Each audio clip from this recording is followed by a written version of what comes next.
ভেবেছ কি আমার মতো বাবু নাই? ভেবেছ কি তোমার মতো বাবু নাই? আমি সত্যিই কথাটা ভাবি, আমার মতো বাবু নাই। আমি কথাটা কেন বললাম?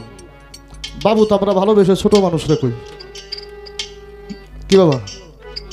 আমরা বাবু ছোট মানুষকে ভালোবেসে বলি। তা আমি হিসাব করে দেখছি আমার চাইতে আর ছোট কোনো মানুষ, আমার চাইতে নিকৃষ্ট, আমার চাইতে পাপী আর কোনো মানুষ নাই। এই কথাটাই সত্যি, আমার মতো আর বাবু নাই। প্রশ্ন আসছে বেলায়েতের 24টি দায়রা, 24টি কর্ম, 24টি দায়রায় 24টি মহাজন। কেমনি কি বিষয়টা কি? এগুলো হলো তালিম তত্ত্ব। বাবা, এই দেহটা খুদাই দেহ করতে যা করতে হয় তা বুঝতে হইলে আপনাকে তালিম জানতে হবে। যেই মানুষটা তালিম বোঝে না ওর জন্য পীরগিরি আর ফকিরি না, আগে তালিম বুঝতে হবে। আর একটা প্রশ্ন করা হয়েছে, কথাটা খুব মর্মান্তিক।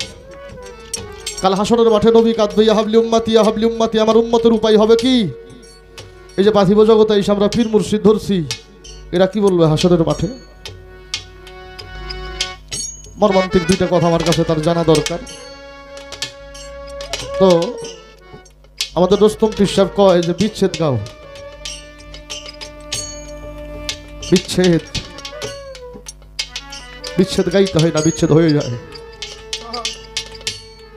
বিচ্ছেদ গাইতে হয় না, বিচ্ছেদ হয়ে যাবে। আর তখনই বিচ্ছেদ হয়ে যাবে যখন বিষয় মোহকে ত্যাগ করে মানুষ মরণের চিন্তা করবে। বিচ্ছেদটা হইল বিষয় মোহ ত্যাগ করে যখন মানুষ মরণের চিন্তা করবে, তখন তার বিচ্ছেদ এমনি হয়ে যাবে। যতক্ষণ বাড়ি গাড়ি, ধন সম্পদ, ধন দৌলত, অর্থের চিন্তা আছে, ততক্ষণ বাতেন সরকার হাজার হাজার বিচ্ছেদ গাইবে, কিন্তু এগুলি আপনার কানে লাগবে না। যখন বিষয় মোহ কেটে আসি, চলে যেতে হবে। ভারতের অসীম সরকারের একটা গানের মধ্যে বলেছে, কি ছিলাম কি হলাম রে বন্ধু, আরো কি বা হব। মায়ের কোলে থাকতাম, অনেক মানুষ কোলে করে ঘুরতো, কি দেহে যৌবন এসেছিল, মায়ের বিছানাটা ছেড়ে দিতে হয়েছে। আর কেউ ভালোবেসে কোলে নেয় না। যৌবনে কাউকে সঙ্গী করেছিলাম, সংসারের মানুষ হয়ে গেলাম। আমার সংসারে যারা সবাই আমার মুখাপেক্ষী, সকলে আমার মুখাপেক্ষী। যখন আমি আমার সংসারের প্রতিনিধি হয়ে গেলাম, তখন আমি আর আমার কাউরে, আমার মুখাপেক্ষী হিসেবে কাউরে পাইলাম না। আস্তে আস্তে বয়সটা ভারী হয়ে যায়, ছেলে মেয়ে বড় হইতেছে, যার যার মতো করে সংসার হয়ে গেল, আমি মানুষটা পরেই রইলাম। একবার ভেবে দেখেন কার জন্য কি করেছেন। এই চিন্তাটা যখন মাথার মধ্যে ঢুকবে, তখন আপনার জন্য বিচ্ছেদ গাইতেই হবে না, আপনি নিজে একটা বিচ্ছেদ হয়ে যাবেন। প্রশ্ন করেছে, জবাব করব, তারপরে কিছু আলোচনার মধ্যে যাবো। একটা গান আপনাদেরকে শোনাই, গানটা শোনেন। ওরে আল্লাহর আদেশ নির্দেশ এই দুনিয়ায় বাবার চাই মন তাই বাস্তবায়ন হয়। ওই মনে গেছে আল্লাহর আরশ হইয়া দেখ না চাই যায়, তৌহিদেরই সাগরে ডুব দিয়া, তৌহিদেরই সাগরে ডুব দিয়া দেখ না চাইয়া, সাধু মনের দুয়ার খুলিয়া, দুয়ার খুলিয়া দেখ না চাইয়া, তৌহিদেরই সাগরে ডুব দিয়া, ওরে সাগরের সাগরে ডুব দিয়া দেখ না চাইয়া, তৌহিদেরই সাগরে ডুব দিয়া। মানুষ আর জিন এই দুইজনা বাবা জপে আল্লাহর তসবিহ জানা। মানুষ আর জিন এই দুইজনা জপে আল্লাহর তসবিহ দানা। মৌলার কর্তৃত্ব প্রকাশের লাগিয়া পাগল মন আমার,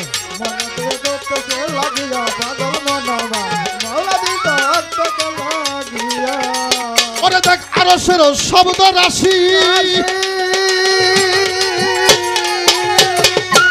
আরশের শব্দ রাশি দেখে ভাব দটি যায়, বাজায় বাঁশি, আরশের শব্দ রাশি ভাব দরিয়া বাজায় বাঁশি, আরশের শব্দ রাশি ভাব দরিয়ায় বাজায় বাঁশি। একজন মুমিন শোনে তা মুশাহেদায় বইয়া বাবা, মুমিন শোনে মুশাহেদায় বইয়া দেখ না চাইয়া, সাধু মনের দুয়ার খুলিয়া সাধুর মনে দুয়ার খুলিয়া দেখনা চাইয়া তহিদেরে সাগরে ডুব দিয়া আরে সাধুর মনে দুয়ার খুলিয়া দেখনা চাইয়া তহিদেরে সাগরে ডুব দিয়া মুশাহেদায় আল্লাহর দিদার কলম হয় তার প্রথম সেন্টার মুশাহেদায় আল্লাহর দিদার কলম হয় তার আসলে সেন্টার দেখ কলবের দরজাটা খুলিয়া মুমিন ভাইয়া দেখ কলমের দরজাটা খুলিয়া পাগল মনা ও দেখ কলমের দরজাটা খুলিয়া সালাতে হবে মুত্তাকিন কেন রায় না খুলবে যদি সালামে হইলে মুক্তির কেন রায় না যাবে কুলি সালাতে হবে মুত্তাকিন তোর কালবের আয়না খুলবে যদি নইলে থাকবি জন্মের কানা হইয়া রে তুই নইলে থাকবি জন্ম অন্ধ হইয়া থাকে না চাইয়া তৌহিদেরই সাগরে ডুব দিয়া সাধুর মনে দুয়ার খুলিয়া দেখ না পায়া তহিদেরে সাগরে ডুব দিয়া আরে সাধুর মনে দুয়ার খুলিয়া দেখ না পায়া তহিদেরে সাগরে ডুব দিয়া তার কলব এরকম বিশেষ পালন করতে আল্লাহর আদেশ মাওলার কর্তৃত্ব প্রকাশের লাগিয়া ও মুমিন ভাইয়া মাওলার বইতি বাগাতে লাগিয়া মুমিন ভাইয়া মাওলার বইতি বাগাতে লাগিয়া তার কলব এরকম বিশেষ করতে আল্লাহর আদেশ মাওলার কর্তৃত্ব প্রকাশের লাগিয়া ও মুমিন ভাইয়া মাওলার বইতি শোনায় লাগিয়া মুমিন ভাইয়া মাওলার বইতি বাগাতে লাগিয়া এই ভাবটা যার মধ্যে আছে সালাতে সাগরে ডুবে দিয়াছে এই ভক্তটা যার মধ্যে আছে সালাত সাগরে ডুবে দিয়াছে এই ভাবনা যার মধ্যে আছে সে তো সালাতে সাগরে ডুবে দিয়াছে সরকার রশিদ মরল কপাল ঘাউ করিয়া মসজিদে সরকার রশিদ মরল কপাল ঘাউ করিয়া দেখে না চাইয়া সাধুর মনে দুয়ার খুলিয়া আরে সাধুর মনে দুয়ার খুলিয়া রে দেখে না পায়া তহিদেরি সাগরে ডুব দিয়া আরে সাধুর মনে দুয়ার খুলিয়া রে দেখে না পায়া সাধুর মনে দুয়ার খুলিয়া আল্লাহর আদেশ নির্দেশ এই দুনিয়ায় যেই মনটাই বাস্তবায়ন হয় ওই মনটাই গেছে আল্লাহর আরশ হইয়া আচ্ছা কুলবিল মুমিনিন আরশে আলা একজন মুমিন ব্যক্তির কাল এটা আল্লাহর আরশের সমতুল্য মানুষ আর জিন এই দুইজনা জপে আল্লাহর তসবিহ দানা জপে মাওলার আরশে বসিয়া ওই আরশের শব্দ রাশি ভাব দরিয়ায় বাজায় বাসি যারা মুমিন তারা শুনে মুশাহেদাই বইয়া সাধুর মনের দুয়ারও খুলিয়া দেখ না চাইয়া সাধুর মনের দুয়ারও খুলিয়া মুশাহেদায় আল্লাহর দিদার কলবটা হয় তার প্রথম সেন্টার দেখ কলবের দরজা খুলিয়া সালাতে হবি মুত্তাকিন তোর কালবের আয়না খুলবে যেদিন নইলে থাকবি তুই জন্মের কানা হইয়া সাধুর মনের দুয়ারও খুলিয়া দেখ না চাইয়া তৌহিদেরই সাগর এই সাগরে ডুব দিয়ে যার কলব এইরকম বিশেষ ওই মানুষটা থাকে পালন করতে আল্লাহর আদেশ আর নির্দেশ মাওলার কর্তৃত্ব প্রকাশের লাগিয়া এই ভাব যার মধ্যে আছে ওই মানুষটাই সালাত সাগরে ডুব দিয়েছে আল্লাহ কয় আল্লাহ আমাদের ডেকে ডেকে বলছে ইন্নাল মুসাল্লিনা হাওয়াল্লাযিনা সালাতিহিম দাইমুন ও বান্দা সর্বক্ষণ সালাতে নিয়োজিত থাকো বান্দা সর্বক্ষণ সালাতে নিয়োজিত থাকো এই গানটার মধ্যে বাংলার ভাবুক গাইলেন এই ভাবটা যার মধ্যে আছে কোন ভাব মাওলার কর্তৃত্ব প্রকাশের ভাব ওই মানুষটাই সালাত সাগরে ডুব দিয়েছে রশিদ মরল কপাল ঘাউ করিয়া রে বাবা সরকার রশিদ বর্ষে কপাল ঘাউ করিয়া দেখ না চাইয়া তৌহিদের সাগরে ডুব দিয়া রে বাজান তৌহিদের সাগরে ডুব দিয়া রে দেখ না চাইয়া সাধুর মনে দুয়ার খুলিয়া আরে সাধুর মনে দুয়ার খুলিয়া রে দেখ না চাইয়া তৌহিদের সাগরে ডুব দিয়া। প্রশ্ন করে স্বপ্না সরকার ধন্যবাদই জানাই। বেলায়েতের 24টি দায়রা, দায়রা শব্দের অর্থ বুঝতে হবে। দায়রা হইল স্থান বা মুকাম। এই 24টি দায়রার আছে 24টা কাম। এই 24টি কাম কর্ম যদি কোনো মানুষ এই দুনিয়ায় করে, এই 24 দায়রায় 24 জন ব্যক্তি বাবা ওই জন্য বুঝতে পারে ইহা কি। এই জবাবগুলি বড় করবো না, বড় করার সময়টা ওই রকম নাই। তো একটি বিষয় বলি, আগে আসতে হবে কালেমার মধ্যে লা ইলাহা ইল্লাল্লাহ 12 আর মুহাম্মদ রাসূলুল্লাহ হইল 12। 12 আর 12 হইল 24। এখানে হইল 24টি হরফ। লা ইলাহা ইল্লাল্লাহর মধ্যে 12, মুহাম্মদ রাসূলুল্লাহর মধ্যে হইল 12। 12 আর 12 24টি হরফ।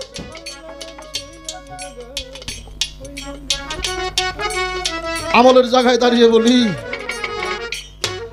আল কোরআনের একটি হরফ যদি কোনো মানুষ বুঝিয়া তার কর্ম করতে পারে, ওই মানুষটা ইবাদতের জায়গায় সর্বোচ্চ স্তরের ইবাদতকারী হয়ে যায়। এর প্রমাণ আপনারা কোরআন শরীফ সূরা বাকারা দেখবেন। সূরা বাকারার প্রথম আয়াতটা দেখবেন, আলিফ লাম মিম আছে না?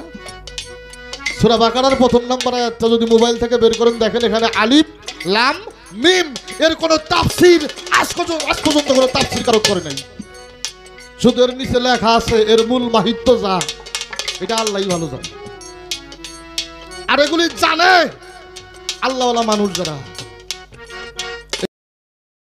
এই জন্য বলছে একটি হরফকে যদি বিশ্লেষণ করা যায়, একটি হরফকে যদি বোঝা যায়, ওই হরফটা সর্বশ্রেষ্ঠ ইবাদত হয়ে যাবে। এখানে পাইলাম 12 12 24টি হরফ। এখন আসেন দেহের 18টা মুকাম। প্রত্যেকটা মানুষের দেহে 18টা মুকাম, আর এই 18 মুকামে হইল 18 জন ব্যক্তির বসবাস। আর দেহের মধ্যে হইল 6টি লতিফা। 18 আর 6 কত হয়? 18 আর 6 হইল 24। এই 18 মুকামের কর্ম যদি কোনো মানুষ করতে পারে, আর এই কর্মটা তারাই করতে পারে যদি কর্ম করাওয়ালা কোনো মানুষের সান্নিধ্যে মানুষটা যাইতে পারে। আমাকে ভাবুকের একটা গানের মধ্যে কইছে না, কালির লেখা আলেম হয় না গাইবি এলেম, যাহার নাই বাবা গাইবি এলেম, যাহার নাই নূর কালি যজুদ মাখা দেখে কালির কালিতে কুরআন লেখা। যে পাইছে মুর্শিদের দেখা, যে পাইছে মুর্শিদের দেখা, তার কোন এলেম বাকি নাই। কালে লাগাই আলম হয় লাগাই গেল বাবা গারো নাই গো নাই গেল গারো আয় নূর কালিয়া দুদে মাঝে কালির চলিতে কোরআন লেখা। যে পাইছে মুর্শিদের দেখা, ও যে পাইছে মুর্শিদের দেখা বাবা কোন এলেম বাকি নাই। কালে লাগাই আলম হয় না রে, কালে লাগাই আলম হয় না। এরকম একজন মুর্শিদের সাক্ষাৎ, এরকম একজন মুর্শিদ যদি কোনো ব্যক্তি পায়, তার পক্ষে এই 18টা মুকামের কর্ম করে এই 18 মুকামের 18 জন মালিককে চেনা আর সিনে তারা যা চায় তা তাদেরকে দেওয়া সম্ভব। এই জন্য কইছিলাম ফকিরি করতে হইলে আগে তার তালিম জানতে হবে। বাবাজি, মানবদেহের মধ্যে 6টি লতিফা। একটা কথা স্বপ্না সরকার বলছে, আদম দেহটা বানিয়ে আল্লাহ তার মধ্যে রুহু ফুকলেন, রুহু ভিতরে থাকে না, ভিতরে বাহিরে চলে আসে। বলা হয় ভিতরে থাকো না কেন? বলা হইল ভিতরে অন্ধকার, থাকা যায় না। আমার আল্লাহ আদমের ভিতরে কুদরত শক্তি দিয়ে 6টি বাল্ব আদম দেহের ভিতরে লাগাইছে। এই 6টা বাল্ব হইল 6টা লতিফা। তারপরে রুহু ফুকা হয়েছে, রুহু আর বাহিরে আসে না। ডেকে ডেকে বলে রুহু বাহিরে আসো না কেন? রুহু ডেকে ডেকে বলে মালিক এই দেহের ভিতরে এত আলো আর এত সুন্দর জায়গা, এরকম সুন্দর জায়গা তোমার পৃথিবীর কোথাও নাই। কেন বাবা 15 বছর 20 বছর মানুষও ঘরে বইরে থাকে না, ঘরে খায়, ঘরে পায়খানা করে, পায়খানার মধ্যে শুয়ে থাকে, তাও কি মানুষটা মরতে চায়? মরতে চায় বাবা। কেন চায় না জানেন? এই যে ভিতরে 6টা বাল্ব দিয়ে আলো করা, এখান থেকে কোনো রুহুই বেরিয়ে যাইতে চায় না, কিন্তু যাইতে হয়। এই 6টি বাল্ব কি? কালবে আল্লাহ রুহে নবী সেরে হইল আলী নফসে ফাতেমা, আকফাকুব ইমাম হাসান ইমাম হুসাইন। এই কর্মগুলা কইরা যারা নিজের মধ্যে এদেরকে প্রতিষ্ঠা কইরা নিছে, এই দেহগুলো আল্লাহ দেহ হয়ে গেছে। এই হইল 24টি দায়রা। একজন বেলায়েতের ব্যক্তিকে এই 24টি দায়রা দেখতে হবে, বুঝতে হবে, দায়রার কর্ম করতে হবে। আর এই 24টি দায়রার যে 24 জন মহাজন, এদেরকে যার চেনা জানা হয়ে যায় বাবা, তার আর কোনো কিছু চেনা চিনি থাকে না। এই জন্য বলা হয়েছে মান আরাফা নাফসাহু ফাঁকা তার আবার আব্বাহু। যেই মানুষটা নিজেকে চিনে বোঝে, ওর আর কোনো কিছু চেনা বোঝার বাকি থাকে না। এবার আসেন আর একটা প্রশ্ন।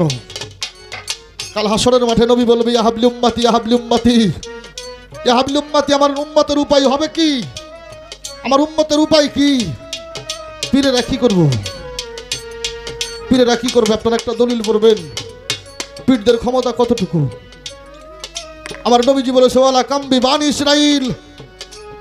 এই কথার অর্থ হইল আমার নবী বলছে আমার উম্মতের মধ্যে একটা দল আছে, আমার উম্মতের মধ্যে একটা দল হবে যারা বানি ইসরাইল নবীদের চাইতেও উত্তম হবে। বাবা এরা কারা? এরা হইল ওলি আল্লাহ যারা, ওলি আল্লাহ যারা, এরা বনি ইসরাইল নবীদের চাইতেও উত্তম ব্যক্তি। ফকিরি করলে খুব বুঝে করা দরকার। আপনি দলিল নেবেন বাবাজি, পারস্যের সবচেয়ে বড় মাওলানা জালালউদ্দিন রুমি, যেই ব্যক্তির নিজের লেখা কিতাবগুলো যদি কোনো জায়গায় নিয়ে যাইতো কমপক্ষে 70টা উট লাগতো তার কিতাবগুলো বহন করতে। এই মাওলানা জালালউদ্দিন রুমি পাগল শামসুল, একজন পাগল রে ভালোবাসে। উনি বলছে আমি যদি আমার পাগল শামসুল তাবরেজের না পাইতাম, আমি মাওলানা তো দূরের কথা, আমি মানুষই হতে পারতাম না। উনি ওনার সমস্ত কিতাব বাতিল করে উনি একটি কিতাব রেখেছে, যেই কিতাবটার নাম হইল মুসনবী শরীফ। পারস্যে এখনো কোরআনের পরে যেই কিতাবের স্থান দেওয়া হয় এটা হলো মুসনবী শরীফ। এই মুসনবী শরীফ 5ম খণ্ড পৃষ্ঠা নম্বর 50, মক্তবাদে সাদি এর হইল 116 পৃষ্ঠা। এখানে বলা হয়েছে আশাইখু ফি কাউমিহি কান্নাবিউ ফি উম্মতি। উম্মতের জন্য নবীরা যেমন, পীরেরা তার জাতের জন্য তেমন। উম্মতের জন্য নবীরা যেমন, পীরেরা তার জাতের জন্য তেমন।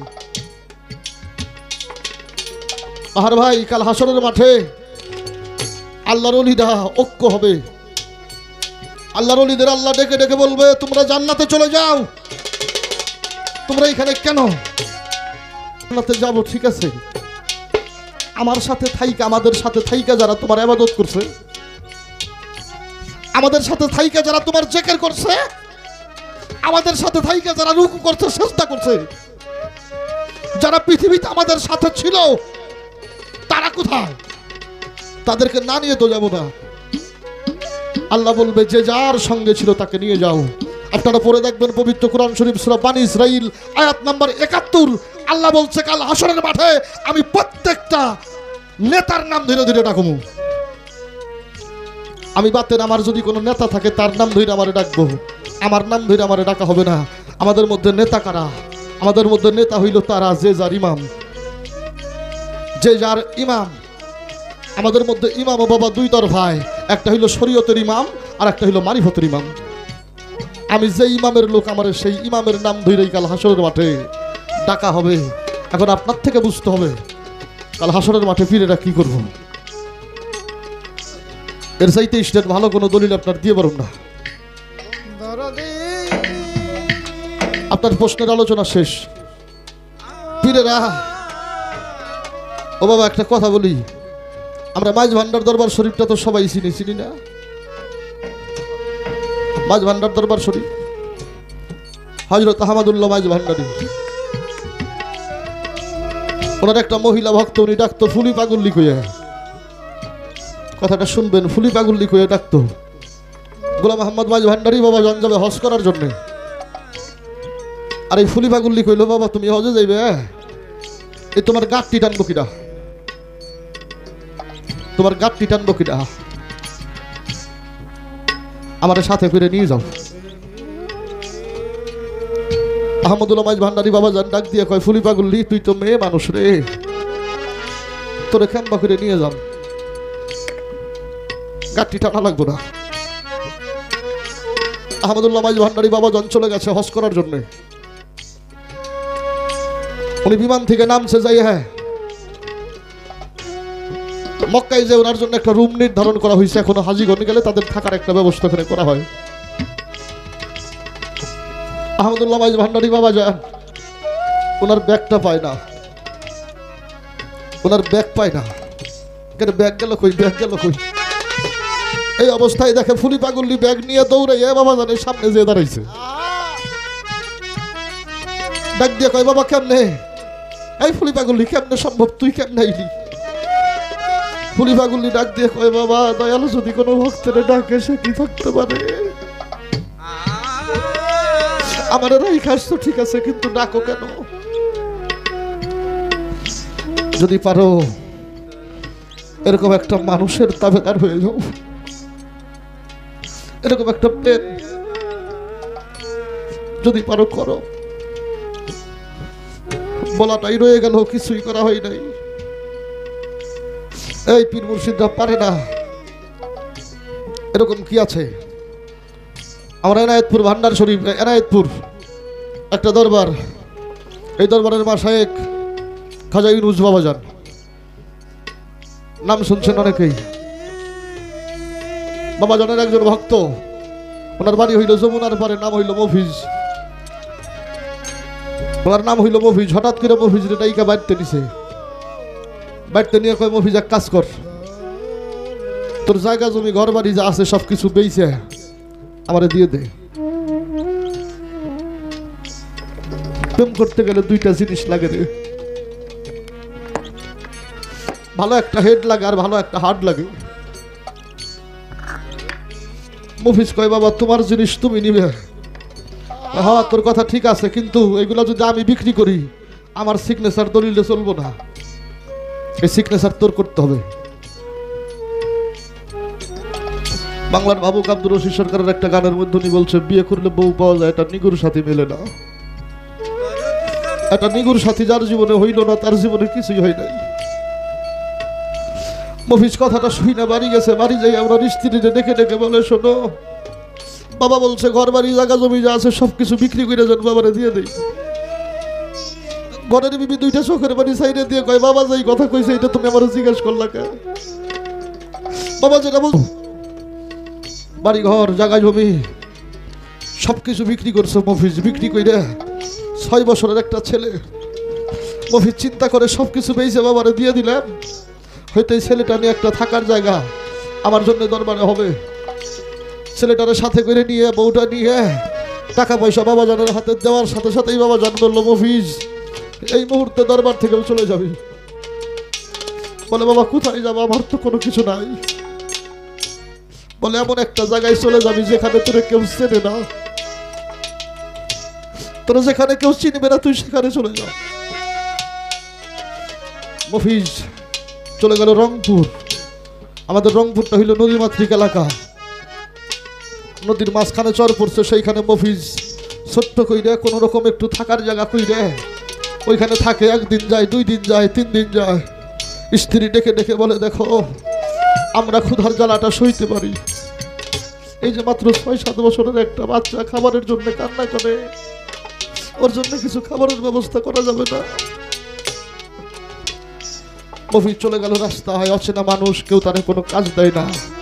বাবা এই যে আমাদের দেশে দল বেঁধে মানুষ মাটি কাটে না, এরকম মানুষ মাটি কাটে। মফিজ যাই জোর হাত করে কয়, ভাই আমি একজন ভিনদেশী মানুষ, আমি ওই চরের উপরে থাকি, আমি কাজ খুঁজি, আমার জন্য না, আমার ৬-৭ বছরের একটা বাচ্চা খাবারের জন্য কান্না করে, যদি তোমরা আমার একটু কাজে নিতে। ওদের দয়া হইল, কাজে নিল, কাজ করে, কাজ করে পেট চালায়, নিজে খায়, স্ত্রী সন্তানকে খাওয়ায়। এইভাবে চলে গেছে 2টা বছর। 2 বছর চলে গেছে। খাজা ইউনুস ভান্ডারী দরবারের মধ্যে গড়াগড়ি করে চিৎকার করে, আমার মফিজ কোথায় রে, আমার মফিজ কোথায়? দরবারে অনেক ভক্তবিন্দু ডেকে ডেকে বলে, বাবা মফিজ ভাই 2 বছর ধরে চলে গেছে, এই 2 বছরের মধ্যে আর মফিজ ভাইয়ের সাথে আমাদের দেখা হয় নাই, আমরা তো জানি না মফিজ ভাই কোথায়। ইউনুস বাবা যান ডেকে ডেকে বলে, তোরা রংপুর যা, রংপুর যাই দেখ আমার মফিজ রংপুর থাকে। কেউ জানে না, দয়াল জানে মফিজ কোথায় থাকে। যেইভাবে ঠিকানা দিছে এক তরিকার ভাই, সেইভাবে এই রংপুরে যেয়ে খুঁজতে খুঁজতে দেখে রাস্তার পাশে লোকজন মাটি কাটতেছে। এই জায়গায় মফিজের মতো একজন দেখা যায়। দেখে তরিকার ভাই আগায় যায়, আর মফিজ মাথার থেকে মাটির ডালিটা ছুঁড়ে ফেলে দিয়ে চিৎকার দিয়ে কয়, ভাই ও ভাই, বাবা কেমন আছে, বাবা কেমন আছে?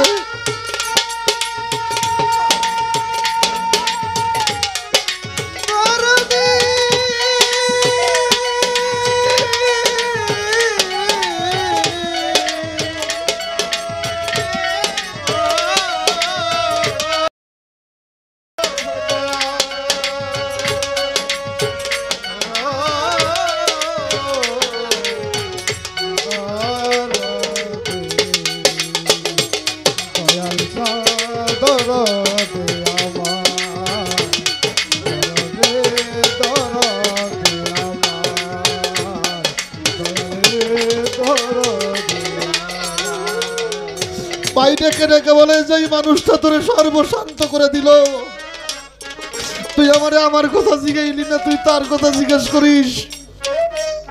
মফিজ ডেকে ডেকে কয়, ভাই রে, ও ছাড়া আমার কোনো বান্ধব নাই। বাবা কেমন আছে? বলে ভালো আছে ভাই, বাবা তোমার দরবারে যাইতে বলছে। তোমার যদি লাগে ভালো রে, বাকি মিশালের তোমার যদি লাগে ভালো রে, আমারে আরো দুঃখ দিও তারা দিলে, আরো দুঃখ দিও যত পারো সুখী।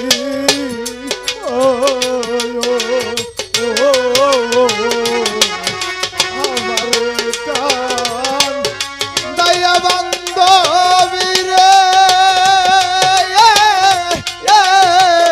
যত পারো সুখী।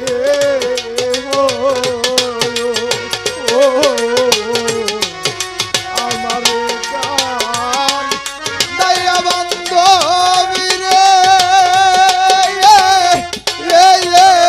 যত পারো সুখী। ওরে বাবা ব্যথাই যাবে জীবন রে গরা, ওরে বান্ধব পাইবার নয়া ব্যথা সারা, ব্যথাই যাবে জীবন রে গরা, ওরে বান্ধব পাইবার নয়া ব্যথা সারা। ওরে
কই রাশি গো আমি ওরে বাজার সকলি না জানো তুমি ওরে বাজার রাশি গো আমি ও মকিমসা সকলি তো জানো তো তোমার কাঠগড়েরা স্বামী আমি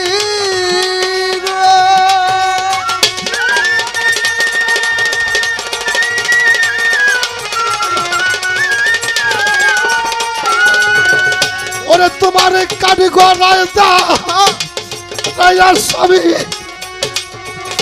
আমার বিচার নিজ হাতে করিও আমার বিচার নিজ হাতে করিও মকিমের চাঁদরে আমার বিচার তোমার নিজ হাতে করিও যত পারো সুখী হইও আমারে কান দয়া বান্ধবী রে যত পারো তোকে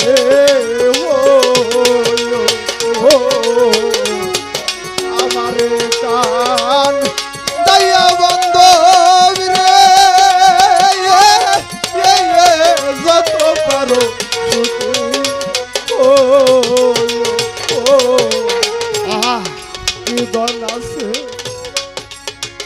ভাই বাবা দরবারে যাইতে বলছে দরবারে আসছে আইসা দেখে বাবা জান ডাকে মফিজ বলে বাবা আসছে আমি বলে তোর চল তোর বাড়ি ঘরে জায়গা জমি দেই খাসি গেছে যে দেখে মফিজের জায়গা জমি সবকিছু যমুনার ভাঙ্গনে চলে গেছে চিৎকার দিয়ে কয় বাবা আমার ঘর বাড়ি না সকলই চলে গেছে ফিরোজ ভান্ডারী ডেকে ডেকে বলে মফিজ আমি মুর্শিদি থাকতে যদি আমার ভক্তের কোনো ক্ষতি হয় আমি গুরু নামের কলঙ্ক হবে আমি থাকতে যদি আমার ভক্তের ক্ষতি হয় আমি গুরু নামের কলঙ্ক হবে এই জন্যই তোর সমস্ত জায়গা জমি তোরে দিয়ে বিক্রি করাইছি দেখ সকলই চলে গেছে যমুনার ভাঙ্গনে তোর এতটুকু জায়গাও নাই নিয়ে দেখাইলো এই 2 বছরের মধ্যে একটা বাড়ি থাকার মতো একটা জায়গা জমি এইটা মফিজের জন্য আমার ইন বাবা জান কইরা রাইখে কয় তোর টাকা দিয়ে দেখ তোর জন্য বাড়ি ঘর করে রাখছি এগুলা সব তোর আমার হইল না রে আমার দ্বারা এরকম বিশ্বাস হয় নাই এই প্রেম হয় না এই জন্য আমার জন্য মুর্শিদ কিছুই করে নাই এই ব্যর্থতাটা আমার দয়ালের কোনো দোষ নাই সেই জায়গায় দাঁড়িয়ে কবিতার ভাবে গাইলেন প্রেম সাগরে তুইবা মরলাম মকিম চাঁদের সত্য রাই যাও কুল পাইলাম না ও দাদু আমার মাজানো পুরাই গোপাল জুড়ে আগিল না সোনা বন্ধু রে ও বন্ধু পুরা কপাল জুড়া রে আগিল না সাগরে তুই আমার রে আমাকে জানাবি সাথে রায়া গুলো পাইলাম নয়া বাদন আমার পোড়া কপাল গোরা রে আরে ও আমার দরদিয়া রে রে বাজা পোড়া কপাল গোরা রে ডাক দিয়ে কাছে নিছিলাম মকিমসা কত ভালোবাসা এখন কেন তারাই আদাব নিসারে দুষে দুই ওরে আমায় মিশা দুষে দুই সারে মিশা দোষ বাদান আমায় মিশা দুষে দুই সারে মিশা দোষ আমার ডাক দিয়ে কাছে শিলারে আমার খোরশেদ বাবা কত ভালোবাসে এখন কেন যায় সারিয়া মিশারে দুশে দুইশা ওরে আমার মিশা দুশে দুইশা রে মিশা দুশে ওরে আমার মিশা দুশে দুইশা গো মিশা দুশে দুইশা বকের চাঁদ তুমি যতই ভিন্ন ভাবো আমি তোমার যুগল চরণ সর্ব তুমি যতই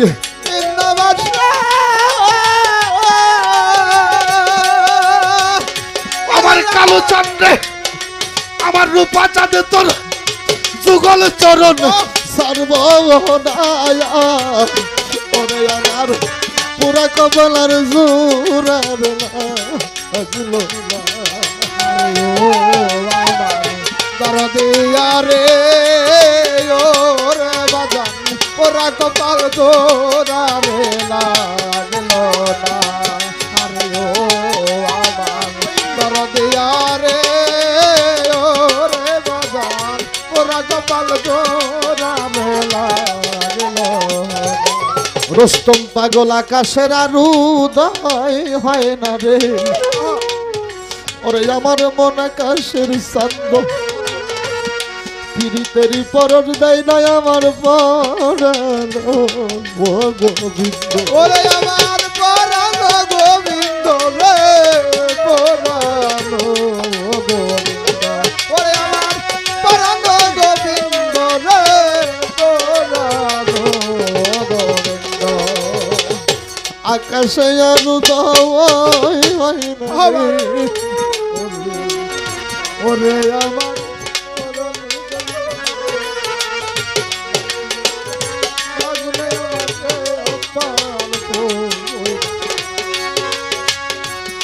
ফয়েজ ভাই আকাশে আর উদয় হয় না রে ওরে আমার মন আকাশের সঙ্গ পিরিতেরি পরশ দেয় না আর পরাণ ও গোবিন্দ মজনু কোথায় যায় আর পানে চোরাবো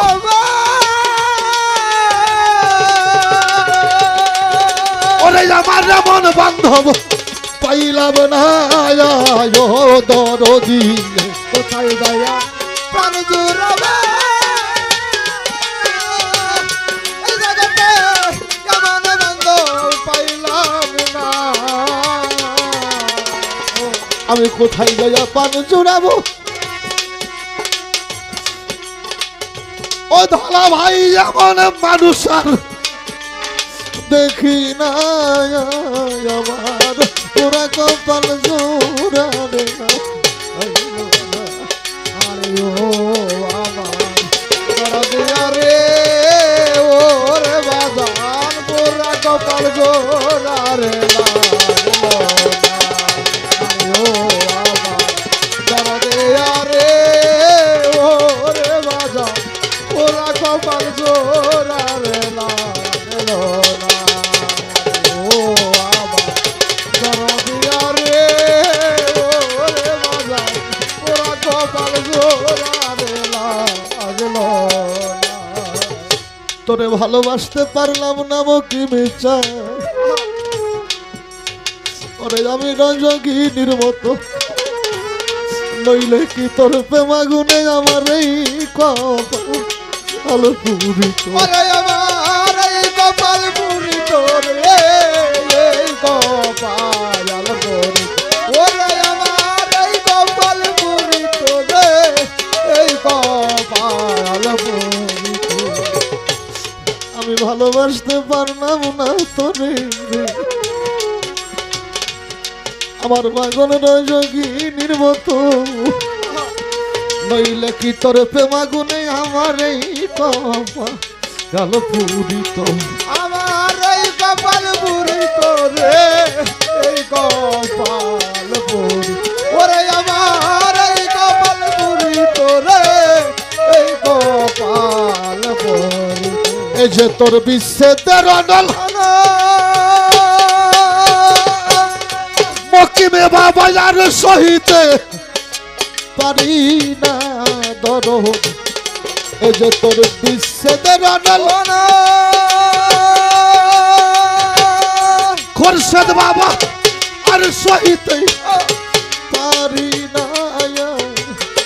ওরে আমার পুরা কপাল জুড়ারে আগলো না আরে ও আমার দরদিয়া রে ও রে বাজান ওরা কপাল জোনারে লাগলো না আরে ও আমার দরদিয়া রে ও রে বাজান ওরা কপাল জোনারে লাগলো না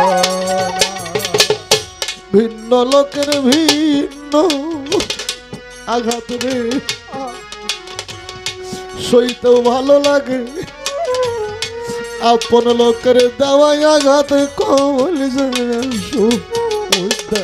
ওরে আমার কলিজা শুইতে কাঁপে গো কলিজা শুইতে ওরে আমার কলিজা শুইতে কাঁপে গো কলিজা রে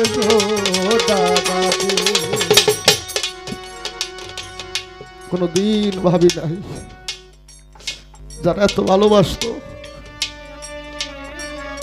আমার তো ভালোবাসা হয় নাই জন্ম নিয়ে মাকে দেখেছিলাম বাবাকে দেখেছিলাম আমার ভালোর জন্য বাবা আমার ভালোর জন্য মা সারাটা জীবন ব্যয় করে গেল আমার চিন্তায় বাবা মাতা সাদাদের সারাটা জীবনই শেষ করে দিয়ে গেল কিন্তু ভাবি নাই চলে যাবে ছিল বুঝি নাই হারাইলে এমন হবে ছিল বুঝি নাই হারাইলে এমন হবে হারিয়ে বুঝি হারাইলে কেমন লাগে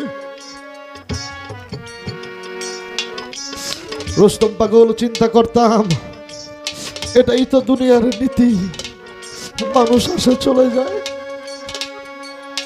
আসবে চলে যাবে সেটাই তো ঠিক আছে যেদিন আমার সেই দিনটা এসেছে দুই ভাই এক ভাই আর এক ভাইয়ের সাথে কথা কয় বড় ভাই ছোট ভাইকে জিজ্ঞেস করে ছোট ভাই বলতে পারবি পৃথিবীতে সবচেয়ে ভারী বোঝা কি ছোট ভাই কয় দাদা পৃথিবীতে সবচেয়ে ভারী বোঝা লোহা পাথর বড় ভাই অঝরে দুইটা চোখের জল ফেলে কাঁদে ছোট ভাই বলে দাদা প্রশ্ন করলা জবাব করলাম কাঁদো কেন কি হয়েছে বড় ভাই ডেকে ডেকে জিজ্ঞেস করে ছোট ভাই বাবার কথা তোর মনে আছে ছোট ভাই বলে না ভাই বাবার কথা মনে নাই কারণ আমি জন্মের পরপরই তো বাবা চলে গেছেন আমি তো বাবারে দেখি নাই ভাই আমি তো জন্ম নিয়ে তোমারই দেখছিলাম তুমি তো আমার লালন পালন করছো আমি তো তোমার সারা কাউরে দেখি নাই বড় ভাই দেখে দেখে কয় ছোট আমি দেখেছি যে বাড়ির মালিক ছিল বাবা এই বাড়ি থেকে বাবাকে বিদায় করে যেদিন দিলাম বাবা যেদিন তার দেহ থেকে তার পান পাখিটা চলে গেল আমার বাবার জন্য মানুষ কবর কাটে আমি তাকিয়ে তাকিয়ে দেখেছি আমার বাবার জন্য মানুষ বাঁশ কাটে আমি তাকিয়ে তাকিয়ে দেখেছি আমার বাবার ধোয়ায় কাপড়ের কাপড় পরায় খাটিয়ার মধ্যে উঠায় আমার আপন মানুষ যারা ডেকে ডেকে বলে তুই বাবার বড় ছেলে না বলছিলাম হ্যাঁ আমি বাবার বড় ছেলে আমাকে বলা হইল বাবার খাটিয়াটা কাঁধে নে যেদিন বাবার খাটিয়াটা কাঁধে করে বাবাকে বাবার বাড়ি থেকে বাহির করে দিলাম বাবার খাটিয়াটা কাঁধে নিয়ে পা ফেলতে পারি না ভাই মনে হয় পাওটা পিছন দিকে চলে আসে এর চাইতে ভারী বোঝা আমার জীবনে আর আমি পাই নাই যে সন্তান তার বাবা মায়ের লাশ কাঁধে নিচেও জানে বাবা মায়ের লাশ সন্তানের কাঁধে কতটা ভারী হয় এখন এরকম মনে হয় কত খারাপ আচরণ, কত ভাবে তাদের সাথে চলছি, আর সেই সকল চরাল বিনিময় এখন বুঝে পাই। বাবা হয়েছি তো ছেলে ডেকে ডেকে বলে বাবা টাকা দাও, পকেটে টাকা আছে কিনা এইটা আমার ছেলের দেখার বিষয় না, ও চাইছোর টাকার দরকার, ওকে দিতে হবে। আমি আমার বাবার কাছে টাকা চাইতাম, বাবাকে টাকা দিতে হইতো, বাবার পকেটে টাকা আছে নাই, এই চিন্তা করি নাই। ভাবতাম ব্যথাটা চলে যাবে, যত দিন যায় এই ব্যথাটা কমার নয়, এই ব্যথাটা বাড়তে আছে, এই ব্যথাটা কমে না, এই ব্যথাটা বাড়তে আছে। একটা মানুষের জীবন থেকে সবকিছু হারিয়ে যাক, কারো জন্য গর্ভধারিণী মা, জন্মদাতা পিতা, মা বাবা, এই দুইটা সম্পদ যেন কারো জীবন থেকে না হারায়। এই দুইটা সম্পদ যার জীবন থেকে হারিয়ে যায়, এই পৃথিবীতে তার এতটুকু জায়গা থাকে না। মানুষ ভালোবাসা বোঝে তখন, ভালোবাসা কানে কয় যখন মানুষ মায়ের কুল থেকে দূরে চলে যায়। মানুষ ভাতের কষ্ট বোঝে তখন, যখন বাবার হোটেল থেকে বিদায় নিতে হয়। বাবার হোটেলে থেকে কেউ ভাতের দুঃখ বোঝে না, আর ভালোবাসা বোঝে না যতক্ষণ পর্যন্ত মায়ের ভালোবাসার মধ্যে সন্তান থাকে। যখন এই দুইটা জায়গা ছাড়তে হয় তখন মানুষ বোঝে এই দুনিয়াটা কেমন। ভালোবাসতে পারি নাই আমার মক্কি বেচা, আমি তোরে রজগিনীর মতো, নইলে কি তোর প্রেমাগুনে আমার এই কপাল পুরিত। ওরে আমার তোরে এই কপাল, ওরে আমার এই কপাল বুড়ি তোরে এই কপাল পুরিত। এ যে তোর রীতের অডল অমকে মেসান আর সহিতেই পারি না দরদ। আমার আব্বা পুরা কপাল জোড়া রেলা আগল না, আরে ও আমার দরদে আরে ওরে বাজান পোড়া কপাল জোড়া মেলা গেল না। আরে ও আমার দরদে আরে ওরে বাজান পোড়া কপাল জোড়া মেলা গেল না।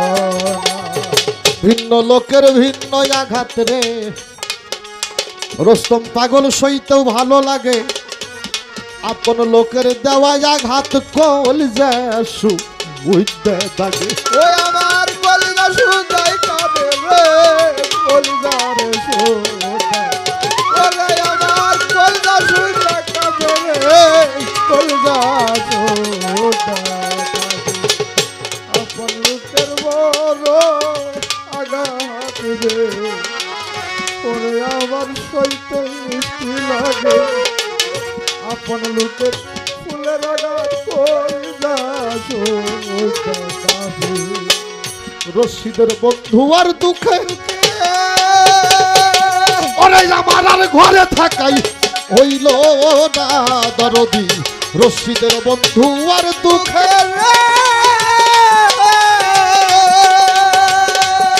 আমার বৈরাবরী গোলাম মাওলা হাসিব বাবা ও সাদি চানে ঘরে থাকাই হইল না। আমার আব্বা পুরা কপাল আমার জোড়া রেলা আগলো না। আরে ও আমার দরদিয়া রে ওরে বাজান ওরা কপাল জোড়ার লাগল না। আরে ও আমার দরদিয়া রে ওরে বান্ধব ওরা কপাল জোড়ার লাগল। প্রেম সাগরে দুইবা মরলাম, ওরাই আমি সাতরাইয়া উকুল পাইছি নাই রয় আমি প্রেম সাগরে।